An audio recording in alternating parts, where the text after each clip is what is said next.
नमस्कार साथियों, मैं डॉक्टर पुष्पलता भट्ट अपनी पुष्पांजलि चैनल पर आज आपके सामने उपस्थित हूँ अपने सैनिकों की पीड़ा के साथ। आपने सुना ही होगा कि हमारे 10 जवान एक साथ शहीद हो गए और 10 जवान ही नहीं, रोज़ बहुत से जवान, बहुत से नए नए बच्चे, बहुत से युवा जवान, सैनिक, ऑफिसर रोज़ तिरंगे में लिपट कर अपने घर आ रहे हैं। उनकी माता, उनकी पत्नी, उनकी बहन, भाई, नाते रिश्तेदारों की हृदय विदारक चीखें रात को सोने नहीं देती कई बार। देखिए, हम यहाँ पर कितने आराम से बंद घरों में सर्दियों में हीटर लगा लेते हैं, रजाई कंबल ओढ़ लेते हैं और गर्मियों में एसी की ठंडी हवा भी हमें गर्मी का एहसास कराती है। उन लोगों को देखिए, आप फेसबुक में तो आप सब देखते ही होंगे कि कितने बर्फ़ की चादर ओढ़े वो लोग, उनके शरीर पर बर्फ़ जमी हुई है और उसमें वो उस कठिन परिस्थिति में वो नौकरी कर रहे हैं। सर्दियों में और गर्मियों में तपती लू, बरसात हो, कुछ भी, कोई भी परिस्थिति हो, वो तैनात रहते हैं और कभी शिकायत भी नहीं करते। बहुत से लोग कहते हैं कि ठीक है, ये उनका चुनाव है, वो उनकी नौकरी है और उन्होंने सोच समझ कर इस नौकरी को चुना। लेकिन नौकरी तब तक होती है जब तक कि वो जॉइन नहीं करते, जब तक वो सेना में भर्ती नहीं होते। एक बार जब भर्ती हो जाते हैं, फिर नौकरी बहुत पीछे छूट जाती है, परिवार बहुत पीछे छूट जाता है। उनके सामने लक्ष्य रहता है केवल देश का, देश के को बचाने के जज्बे का, मातृभूमि की रक्षा का। ये मैं सिर्फ आपको किताबों में पढ़ी बातें नहीं कर रही मित्रों, ये मेरा खुद का अनुभव है। मेरे पति आईपी भट्ट सीमा सुरक्षा बल में डीआईजी के रूप में सेवानिवृत्त हुए हैं। मैंने देखा है कि किस तरह से जवान पूरे परिवार को भूल जाते हैं। वो भूल जाते हैं कि उनके बच्चे हैं, वो भूल जाते हैं कि उनके माता पिता हैं।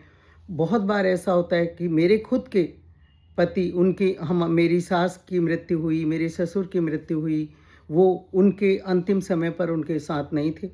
कभी कहीं बॉर्डर पर ऐसी स्थिति पे थे कि एकदम से इमीडिएट नहीं आ सकते थे। कितनी तकलीफ़ हुई थी पूरे घर वालों को, हम सबको, उनको खुद को कितनी पीड़ा सहन करनी पड़ी थी। तो दोस्तों, अगर हम ये कहते हैं ना कि ये जानबूझकर उन्होंने नौकरी जॉइन की थी और ये तो उनको पहले से पता था, सब कुछ ठीक है, सारी बातें ठीक हैं, लेकिन नहीं, जब वो एक बार सीमा पर चले जाते हैं, तब उनको ये नहीं रहता कि ये नौकरी है। तब उनको लगता है कि मातृभूमि के लिए लड़ना है, मातृभूमि। और आप देखते हैं सीमा पर, आपने खुद सुना है कि बहुत से सैनिकों के, बहुत से ऑफिसरों के पास ये अवसर था कि वो पीछे लौट आएँ, उन्हें इंस्ट्रक्शन भी मिली थी, लेकिन सामने क्योंकि तिरंगा था, सामने हमारी चौकी थी, तो उन्होंने कहा नहीं, हम अपनी चौकी पर दुश्मन का कब्जा नहीं होने देते। एक एक जवान, 20-20 जवान, हज़ारों, 2-2, 3-3 हज़ार जवानों के साथ लड़ गए और अपनी सीमा और अपनी चौकियों की रक्षा की। ये सिर्फ नौकरी के लिए नहीं, ये सिर्फ तनख्वाह के लिए नहीं, ये देशभक्ति के उस जज्बे के लिए। दोस्तों, सीमा पर एक जवान रहता है, कभी आपने सोचा है, जब वो जितनी देर वो सीमा पर लड़ रहा होता है, केवल उसकी नहीं, घर वालों की सांसें भी अटकी रहती हैं। माँ, पिता, भाई, बहन, एक खटका भी उनको चौंका देता है कि अब पता नहीं क्या खबर आए, अब अगला टेलीफोन की घंटी उनको डरा देती है, छोटी सी आहट उनको चौंका देती है। तो आज मैं आपको उन सैनिकों के दर्द, उसकी पीड़ा पर मैंने एक छोटी सी कविता लिखी है, उसको मैं आपको सुनाना चाहती हूँ। और इसमें मैंने व्यक्त किया है उस जवान के जज्बे का, जो अपने माता पिता को ये बताना चाहता है कि वो ऐसे ही नहीं लौटेगा, या तो विजय दर्प के साथ लौटेगा या फिर तिरंगे में लौटेगा। देखिए, ये कोई नौकरी के लिए नहीं कह सकता इतनी बड़ी बात कोई।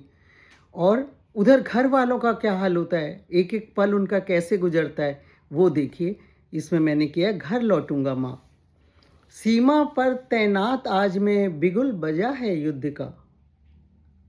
सीमा पर तैनात आज मैं बिगुल बजा है युद्ध का। तेरे संग संग पूरे घर की पलकों से तो नींद उड़ गई होगी माँ। तेरे संग संग पूरे घर की पलकों से तो नींद उड़ गई होगी माँ। बहू के भाल की बिंदी, बहू के भाल की बिंदी, माथे का सिंदूर देखकर मंदिर की चौखट पर तूने शीश नवाया होगा बारंबार। बहू के भाल की बिंदी और माथे का सिंदूर देखकर मंदिर की चौखट पर तूने शीश नवाया होगा बारंबार। डाला होगा तेल दिए में फिर थोड़ा सा और, डाला होगा तेल दिए में फिर थोड़ा सा और। पोते को सीने से लगा, पोते को सीने से लगा, फेरा होगा जब ममता से उसके सिर पर हाथ। फेरा होगा जब ममता से उसके सिर पर हाथ। मेरे उसके संग संग, उसके संग संग फेरा होगा उसके सिर पर जब ममता से हाथ। मन ही मन ली होंगी तूने मेरी बलाएं भी तो माँ। मन ही मन ली होंगी तूने मेरी बलाएं भी तो माँ। करता हूँ वादा मैं तुझसे, करता हूँ वादा मैं तुझसे, रौंद इरादे दुश्मन के लौटूंगा मैं विजय दर्प के साथ। रौंद इरादे दुश्मन के लौटूंगा मैं विजय दर्प के साथ। या राष्ट्र की बलिवेदी पर दे प्राणों की आहुति, या राष्ट्र की बलिवेदी पर दे प्राणों की आहुति। लिपट तिरंगे में आऊँगा, भारत की माटी का तेरे दूध का कर्ज चुका कर ही लौटूंगा। भारत की माटी का तेरे दूध का कर्ज चुका कर ही लौटूंगा। माँ जैसे भी लौटूँ मैं जल्दी घर लौटूंगा, मैं जल्दी घर लौटूंगा माँ, मैं जल्दी घर लौटूंगा। नमस्कार दोस्तों, तो ये एक मेरी कविता उन सब शहीदों को, उन जवानों को समर्पित है जो शहादत दे रहे हैं, जो सेना पर डटे हुए देश की रक्षा कर रहे हैं, और उन परिवारों को जिनके घर से लाल तिरंगे में लिपट कर आ रहे हैं, या जिनके घर के लाल सीमा पर पहरे पर बैठे हैं और देश की सुरक्षा का बीड़ा अपने हाथों में उठाकर बैठे हैं। धन्य है वो माँ, धन्य है वो बहन, धन्य है वो पत्नी, और धन्य है वो देश जहाँ ऐसे रणबांकुरे पैदा हुए हैं। उनको नमन, उनके परिवारों को नमन। इसी के साथ मैं पुष्पलता आपसे विदा लेती हूँ। नमस्कार।